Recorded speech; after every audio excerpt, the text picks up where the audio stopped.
Heart Mix Vlog. Ay, sisi na yung bagaan daw. Ren, ayun, sis. Agluto agsakit ulo.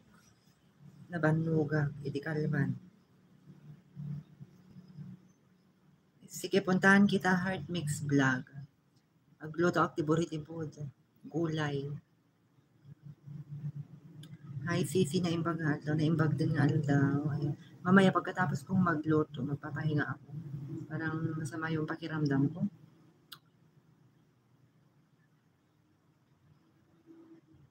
$20CH, hello, I'm watching from Japan. Thank you sa banog na yan din. Okay, agluto ka lang. Tamsak Dan host, I am Masing Vlog TV, shout out. Yes. Ay, special announcement, mga katapat. Si Nero ay na-hack po yung kanyang account kahapon. Nung pumasok sila sa live ko, nag-abiso na siya na na-hack yung kanyang account. Hindi na daw niya mabuksan yung kanyang account. So ngayon, ang sabi niya, mini-message daw niya si Laylan Robles. Yun nga lang, hindi daw nagre-reply. Tapos, nag-abutan sila doon sa live ko kahapon. Pumasok din yung isa doon, pero nag-out na rin yung isa. Ngayon, ang sabi ko kay Laylan, if ever man na kasi tinanong ko kung handler ba siya. Siya ba yung handler sa channel ni Nero? Hindi ko masabi kung siya, pero ang sagot niya sa akin, hindi daw nila mabuksan yung account niya. At saka, ang problema ni Nero, mayroong nag-upload ng mga video. Tignan nyo doon, sa kanyang video, wala na yung kanyang video. Ninakaw nila yung kanyang account dahil 2,000 subscribers na siya. Sayang. Kaya kawawa naman siya. Ipag-pray natin na makagawa siya ng panibagong account if ever man na hindi niya ma-retrieve yung kanyang yung luma.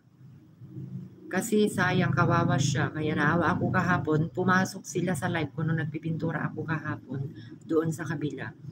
So, ayun, mag-ingat po tayo. Huwag tayong magbigay ng mga personal information natin. Kasi mahirap yan, maraming budol dito sa social media. Huwag basta-basta. Maganda yung may handler ka. Ako mayroon akong handler pero pinagkakatiwalaan ko siya. So, kilala ko naman siya. Kaya, yun. Kaya ingat-ingat. Ang hirap ulit mag-umpisa si Swen. Mahirap mag-umpisa. Masing Vlog TV BG mode. Ayan. Mahirap mag-umpisa. Bukas makikilamay kami ni Madam Gracilda sa namatay na anak ng pinsan, manugang ng pinsan niya, manugang na rin niya. Oo. Asawa ng pamangkin niya.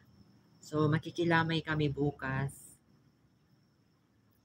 doon sa kanyang burol, doon sa Eternal Garden dito sa Bulo. Ayan, dito rin sa aming lugar.